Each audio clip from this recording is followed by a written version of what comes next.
السلام عليكم، ازيكم عاملين ايه؟ يا رب تكونوا بخير وسعادة. النهارده ان شاء الله هنصور مع بعض حلقة جديدة من كورس الاوتو اميون ديزيز او الامراض المناعية. شرحنا في كورس من الكورسات بتاعتنا الثايرويد جلاند، الغدة الدرقية، واتكلمنا عنها بالتفصيل الممل، وقلنا ان ممكن الثايرويد يحصل فيها اوتو اميون ديزيز ويسبب ليها يا اما هاشيماتو ديزيز يا اما جرافز ديزيز. حلقة النهاردة هنتكلم فيها عن الاوتو اميون ديزيز اللي ممكن تصيب الغدة الدرقية. ويا ترى ايه علاقة تحليل الانتي مايكروزومال انتي بودي بالليلة دي كلها؟ ركز معايا وحضر كشكولك وقلمك ويلا بينا ندخل في حلقة النهاردة بدون مقدمات طويلة. معكم كابتن اناليسيس. بس قبل اي حاجة، لو انت اول مرة تشوفني ما تنساش تعمل لايك للفيديو، شير للقناة وسبسكرايب عشان يوصلك كل جديد. قاعد في معملك دخل عليك مريض، قالك الطبيب المعالج طالب مني التحليل ده. بتفتح الريكوست لقيت مكتوب فيه انتي مايكروزومال انتي بودي. ممكن طبيب تاني يكتب لك ثايرويد مايكروزومال انتي بودي، وممكن واحد تالت يكتب لك ثايرويد بيروكسيديز انتي بوديز او انتي تي بي او. كلها مصطلحات لتحليل واحد وهو الانتي مايكروزومال انتي بودي، وده اللي هنتكلم عنه بالتفصيل الممل النهارده. تعال افهمك الحكاية بكل بساطة. انا عندي الثايرويد جلاند، واحدة من اهم الغدد اللي موجودة في جسم الانسان.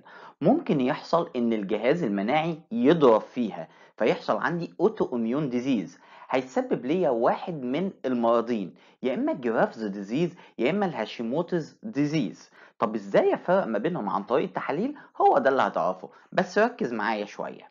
الفكرة بكل بساطة إن الجهاز المناعي عندي لو اتعرف على أي جزء من الغدة أو بروتيناتها عن طريق الغلط، هيتعامل معاها على إنها جسم غريب، وبالتالي هيطلع أجسام مضادة تضرب في الغدة دي، فيسبب لينا إيه؟ يسبب chronic inflammation of the thyroid، التهابات مزمنة في الغدة.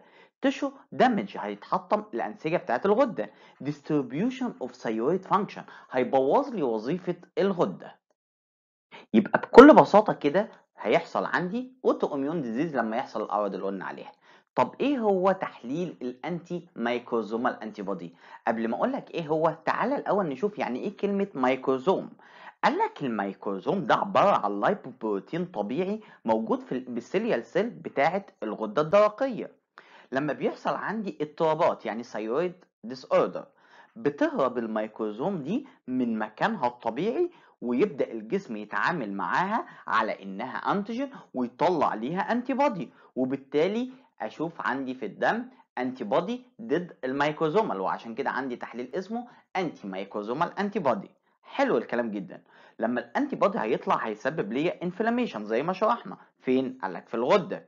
طب الانتي مايكروزومال انتي بودي دي بنشوفها بنسبة 95% في الهاشيموتوز ديزيز، وبنسبة 18% في الجرافز ديزيز. في الغالب بنعمل الانتي مايكروزومال انتي بودي مع تحليل كمان اسمه انتي ثايروجلوبين انتي بودي. ركز معايا.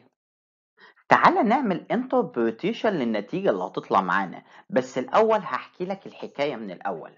المريض راح للطبيب المعالج بيشتكي من مشاكل في الغدة، فالطبيب المعالج طلب منه تحليل تي اس اتش وفري تي 4.